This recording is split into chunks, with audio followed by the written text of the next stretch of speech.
अस्सलाम वालेकुम जी, मैं हूं फैसल अब्बास। 14 नवंबर जुमे का रोज़ है और आज का दिन पाकिस्तान के अदालती मंजरनामे के ऊपर एक अहम तरीन दिन था। और आज के रोज़ अहम तरीन डेवलपमेंट्स अदालती हवाले से हुई हैं। एक तो पाकिस्तान की नई विफाकी आइनी अदालत के जजेस साहिबान ने जो हल्फ उठाया है, उस तकरीब हल्फ बर्दारी के अंदर हम शरीक थे और तकरीबन 1.5 घंटे की तकरीब हल्फ बर्दारी के अंदर क्या कुछ होता रहा और वहाँ पर जजेस ने क्या सवालात के जवाब दिए।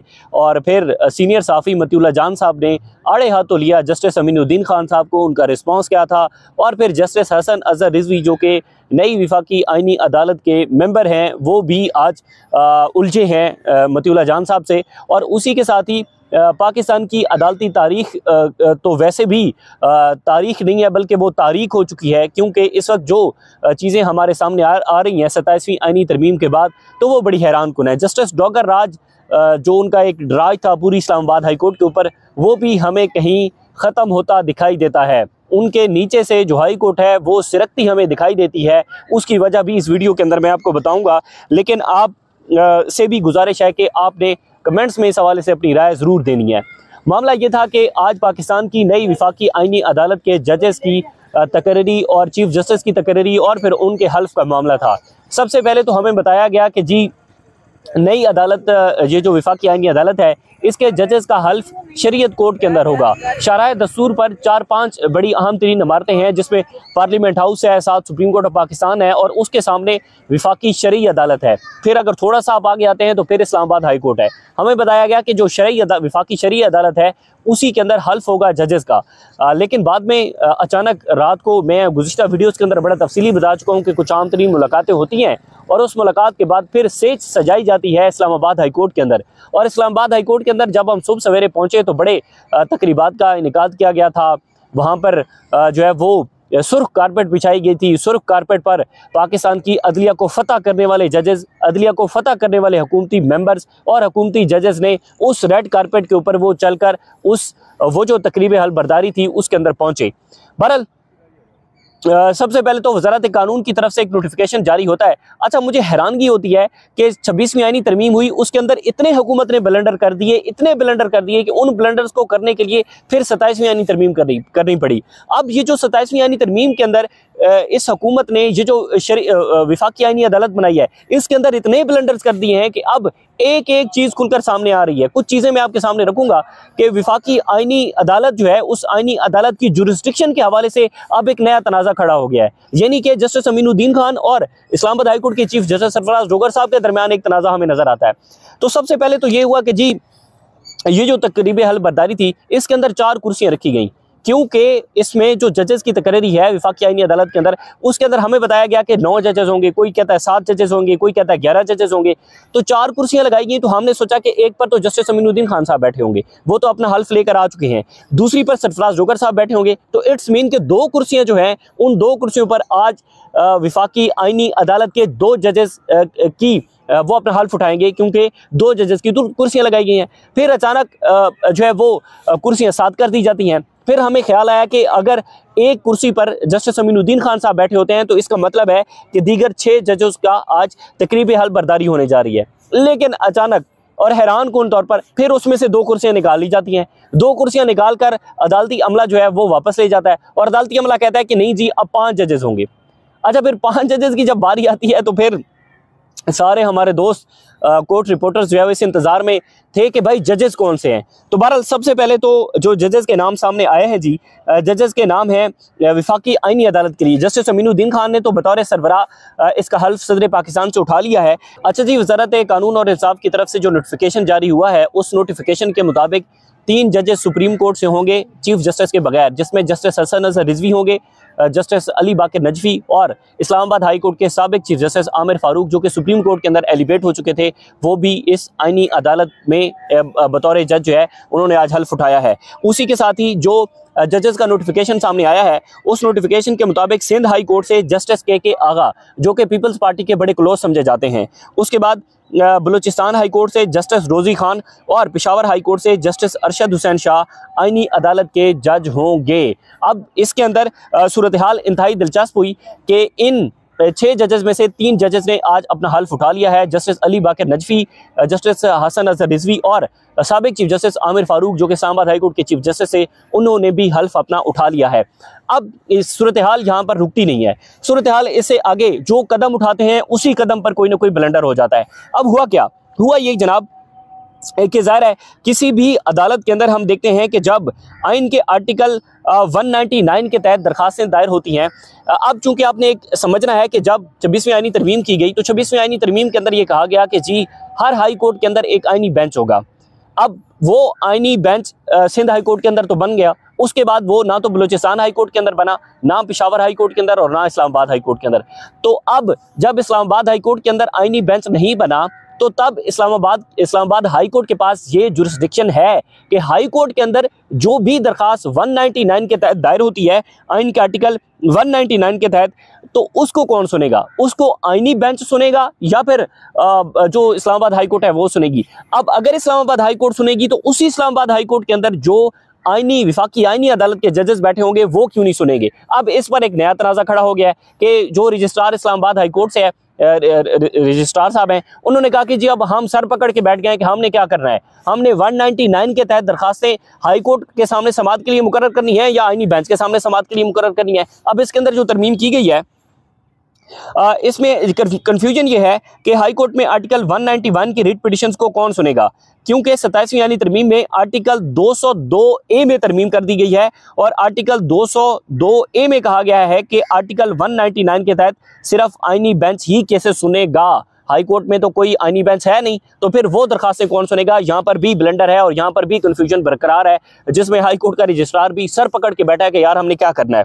अच्छा जी, उसके बाद सूरत हाल ये है कि इसमें विफाकी आइनी अदालत में जो पेशावर हाई कोर्ट से ये हैं जनाब जस्टिस अरशद हुसैन साहब, इनका भी कुछ दिलचस्प क्राइटेरिया है। इनका क्राइटेरिया ये है कि ये पहले साबिक यानी कि जज हैं इसके पेशावर हाई कोर्ट के, उसके बाद निगरान वज़ीर आला खैबर पख्तूनख्वा भी रह चुके हैं। और ईमान मज़ारी साहिबा ने इनके हवाले से एक बड़ा ज़बरदस्त ट्वीट किया हुआ है, क्योंकि वो जो लापता अफराद का कमीशन है 2011 के अंदर बनाया गया था, इस वक्त वो लापता अफराद के कमीशन के सरबराह हैं। ईमान मज़ारी साहिबा ट्वीट करती हैं, वो लिखती हैं जनाब कि ये शख्स कमीशन में मज़ीद तबाही मचा रहा है, इन्हें लाया इसीलिए है कि वो जबरी गुमशुदगियों के केसेस जल्द से जल्द बंद कर दे ताकि रियासत दुनिया को ये झूठा बयानिया बेच सके कि इधर कमीशन ने अपना मकसद पूरा किया है। उसके बाद वो कहती हैं कि जबकि हकीकत ये है कि इस कमीशन ने जबरी गुमशुदगियों में मुलव्वस एजेंसियों को पूरा तहफ़्फ़ुज़ दिया है और विक्टिम फैमिलीज़ को इंसान ही नहीं समझा। जो कमीशन अपनी ही प्रोटेक्शन ऑर्डर पर अमल दरामद नहीं करवाना चाहती, उस कमीशन का किसी को क्या फ़ायदा। ऐसे ही कमीशन के JIT में अगवाकार खुद बैठकर फैसला करते हैं कि एक केस जबरी गुमशुदगी का है या नहीं। समाअत के दौरान जब पुलिस 1 हफ्ते मांगती है और ये साहब उन्हें 2 दे देते हैं। इनके दफातर आजकल इनके दफातर में वो कह रही हैं कि आजकल अपग्रेडेशन चल रही है, लेकिन विक्टिम फैमिलीज़ के लिए पूरे कमीशन में केस की समाअत के इंतज़ार में कोई साफ जगह बैठने की नहीं है और कोई साफ बाथरूम नहीं है। ये शख्स टाउटी में जावेद इकबाल से भी आगे जा रहा है। विक्टिम फैमिलीज़ के साथ इंतहाई बुरा रवैया है इनका और धड़ाधड़ केसेस ख़त्म कर रहे हैं। इतनी अच्छी नौकरी कर रहे हैं, लगवाने वालों का नवाजना तो बनता है। बहरहाल अपने ही जजेस को नवाजा जा रहा है। अब सूरत हाल ये है कि मैं जो ये कह रहा था कि सरफराज जोगर साहब और जस्टिस अमीनुद्दीन खान साहब के दरमियान एक तनाज़ा खड़े होने जा रहा है, वो तनाज़ा ये है कि हमारी इतलात हैं कि इस्लामाबाद हाई कोर्ट के जो अमला है, अमले को ये इन्फॉर्मेशन पहुंच चुकी है कि यहीं पर यानी कि इस्लामाबाद हाई कोर्ट के अंदर ही आइनी अदालत बनाई जानी है। और अगर इस्लामाबाद हाई कोर्ट के अंदर आइनी अदालत बनाई जाएगी तो ये जो एक सारा मकबरा सजाया गया था सरफराज जोगर साहब के लिए, और सरफराज जोगर साहब को लाहौर से इस्लामाबाद लाया गया, VIP प्रोटोकॉल्स के अंदर लाया गया, सरफराज जोगर साहब को सारे इख्तियारात दे दिए गए, कमरा अदालत नंबर 1 जिसके अंदर उनको बिठाया गया और फिर उनके नीचे जितने भी ऑफिसेज हैं वो सारे उनको दे दिए गए। फिर उन्होंने अपने कमरे अदालत से हटकर जिस कमरे के अंदर वो अपने चैम्बर के अंदर बैठते हैं, उस चैम्बर को जिस लेविश तरीके से सजाया गया है वो इंतहाई हैरानकुन है। और हमें भी कुछ मालूमात मिलती हैं कि उसके अंदर जितना भी सामान था, ये जब आमिर फारूक साहब थे और आमिर फारूक साहब एलिवेट हो गए सुप्रीम कोर्ट के अंदर और फिर सरफराज जोगर साहब आए, तो सारा सामान जो है वो नया सरफराज जोगर साहब ने उस कमरे के अंदर सजाया, तो अब वो कमरा उनके हाथ से सिरकता इसलिए दिखाई देता है कि अगर वफाकी आईनी अदालत ही हाई कोर्ट के अंदर होती है तो फिर अमीनुद्दीन खान साहब ज़ाहिर कमरा अदालत नंबर 1 के अंदर बैठेंगे और सरफराज जोगर साहब को इतलात हैं कि भेजा जा सकता है G11, जहां पर पुरानी हाई कोर्ट की इमारत थी वहां पर भेजा जाएगा। ज़ाहिर है हाई कोर्ट वहां पर शिफ्ट होगी। अगर वफाकी आईनी अदालत इस्लामाबाद हाई कोर्ट जो G5 के अंदर इशारा दस्तूर के ऊपर मौजूद है, अगर उसके अंदर होती है तो फिर डॉक्टर साहब को कहा जाएगा कि जी जाएं आप उधर। अब आपके सरफराज जोगर साहब से जो काम लेना था वो पूरा हो गया। सरफराज जोगर साहब से वैसे तो मजीद भी काम लेने हैं, लेकिन जो काम असल में लेना था वो काम पूरा हो चुका है। अब जजेस ने हल्फ उठा लिया है, 3 जजेस के बाद अब वफाकी आईनी अदालत के दीगर जजेस साहिबान ने हल्फ उठाना है, लेकिन उससे पहले ब्लेंडर से एक और ब्लेंडर सामने आ रहा है। आज ही जो है वो फुल कोर्ट इजलास था। फुल कोर्ट इजलास के अंदर बहुत ज़्यादा नजरें लगी हुई थी कि जी कोई बड़ा इस्तीफ़ा आ सकता है। बताया गया कि हो सकता है चीफ जस्टिस पाकिस्तान खुद ही रिज़ाइन कर जाएं। खैर मैं तो ये बात हमारे अकल को ये बात समझ नहीं आती, हम तो ये बात तस्लीम नहीं करते कि वो चीफ जस्टिस जिसने पूरी अदलिया को उठाकर इस्टेब्लिशमेंट के सामने रख दिया, एक मातहत इदारा बना दिया अदलिया को, वो चीफ जस्टिस कैसे जो है वो रिज़ाइन कर सकते हैं। हमेशा ये होता है कि आप देखिए एक रियासत होती है, स्टेट जिसको हम कहते हैं, स्टेट के पिलर्स होते हैं, उसको पार्लियामेंट कहा गया, उसको जुडिशरी कहा गया, दीगर कहा गया। Judiciary is not the pillar of state, बल्कि judiciary is a check on the state. कि जब एक स्टेट है जिसके अंदर वफाकी काबीना है, वज़ीर आज़म है, सूबाई काबीना है, जो सूबे के वज़ीर आला हैं, उनके ऊपर अगर कोई चेक एंड बैलेंस करता है तो वो सिर्फ पाकिस्तान की जुडिशरी करती है।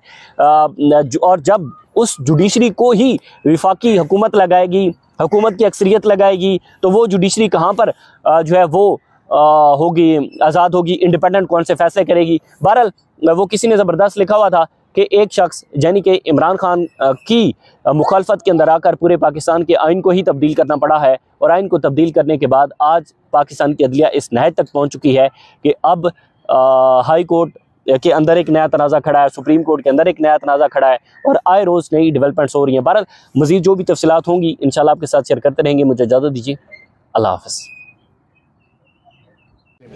सुप्रीम कोर्ट के जो फैसले हैं वो आपकी नज़र में कोई हैसियत नहीं रखते, जिनको मना किया गया कि आप उन पर रिलाई नहीं करेंगे?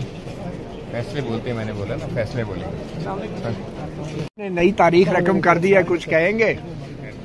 या आपके फैसले जो हैं वो बगैर किसी केस लॉ के दिए जाएंगे?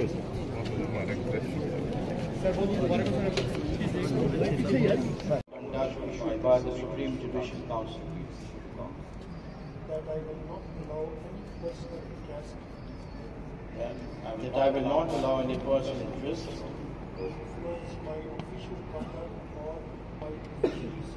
to influence my official conduct or my official decisions. That I will preserve, protect, and defend the Constitution. Supreme court के जो फैसले हैं वो आपकी नज़र में कोई हैसियत नहीं रखते, जिनको मना किया गया कि आप उन पर रिलाई नहीं करेंगे? फैसले बोलते, मैंने बोला ना फैसले बोलेंगे। नई तारीख रकम कर दी है, कुछ कहेंगे?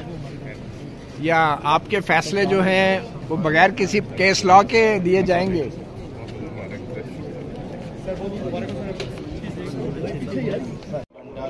By the Supreme Judicial Council. That I will not allow any personal interest